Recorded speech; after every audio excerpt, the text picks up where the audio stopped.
बिल्कुल देखिए, जो हमारे पास आंकड़े आ रहे हैं, जो हमारे पास संख्या आ रही है, राजस्थान में जो बच्चे बेसहारा हो गए हैं, अनाथ हो गए हैं, उनमें कितनों को सरकारी लाभ प्राप्त हो चुका है और नहीं हुआ तो अभी तक क्यों नहीं हुआ, उसके लिए एक पत्र हमने सभी जिलों के जिला कलेक्टर को जारी किया है और 7 दिवस में उनसे जवाब मांगा है, ताकि बच्चों को जल्द से जल्द सरकारी लाभ प्राप्त हो सके, उनके परिवारजनों को, या जिसमें कई जगह ऐसे हैं कि सिर्फ बच्चे ही रह गए हैं, उनको कहीं भटकना ना पड़े। तो उसके लिए बाल आयोग पूरी तरह से प्रयासरत है और सभी जिला कलेक्टर को स्पष्ट और सख्त आदेश दे दिए गए हैं। राजस्थान में लाभ लेने वाले बच्चों का आंकड़ा क्या है और यहाँ के जिले का क्या है? देखिए, सभी जिलों में अलग अलग आंकड़ा है। जैसे हम बोलें कि हमारे पास जो संख्या आई है उसमें बांसवाड़ा ज़िले में सबसे अधिक बच्चों की संख्या आई है और लगभग 500 के करीब बच्चे प्रदेश भर में अभी तक हमारे सामने आए हैं। और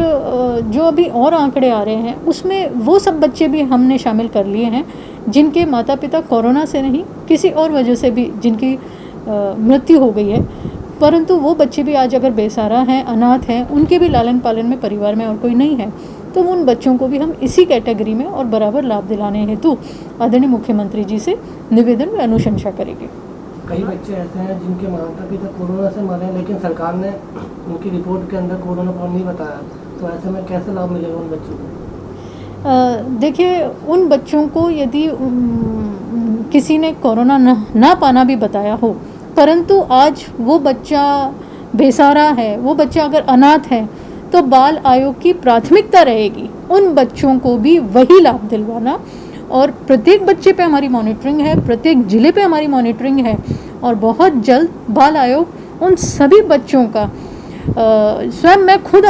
उन सभी बच्चों का अपने मोबाइल पे नाम, नंबर, मोबाइल सब पता कर लूँगी और रैंडमली जाकर किसी भी ज़िले में, किसी भी गांव में जाकर रैंडमली अचानक जाकर पता करेंगे कि उन बच्चों को क्या लाभ मिल चुका है, और अगर वो अभी तक रह गए हैं और ऐसा हमारे सामने आया किसी की लापरवाही, तो उनके साथ सख्त से सख्त कार्रवाई करने का भी आदेश बाल आयोग करने में नहीं चूकेगा। आंकड़ों में बड़ा कंफ्यूजन है। देखिए, आंकड़े जहाँ तक हैं तो बाल आयोग ने सभी जिम्मेवारों को इसकी जिम्मेदारी सौंपी है,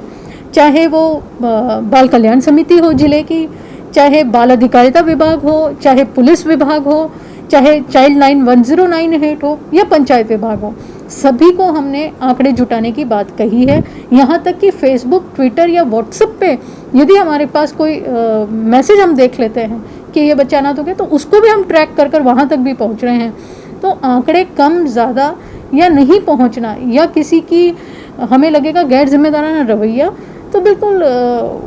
उसकी भी अनुशंसा उनके विभाग पर कर कर विभागीय कार्रवाई की जाएगी। चूँकि मुख्यमंत्री जी भी बहुत संवेदनशील है और बाल आयोग भी पूरी संवेदनशीलता से कार्य कर रहा है और हमारा प्रयास है कि प्रत्येक बच्चे तक पहुंचना और प्रत्येक बच्चे को लाभ पहुंचाना।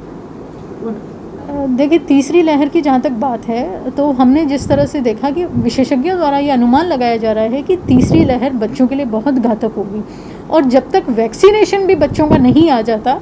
तब तक हम लोगों को पूरी सावचेती रखनी पड़ेगी और उसको देखते हुए बाल आयोग पूरी तैयारी कर रहा है। प्रत्येक जिले में बाल आयोग के माननीय सदस्यों को, बाल कल्याण समिति को ये दिशा निर्देश जारी कर दिए गए हैं कि वो प्रत्येक जिले में जाए, गाँवों में जाए, ढाणियों में जाए और सबकी रिपोर्ट लेकर अगली बैठक फुल कमीशन की जब बाल आयोग रखेगा उसमें प्रेषित करे कि किस जिले में क्या स्थिति है अस्पतालों की। और मैं स्वयं भी कई जिलों में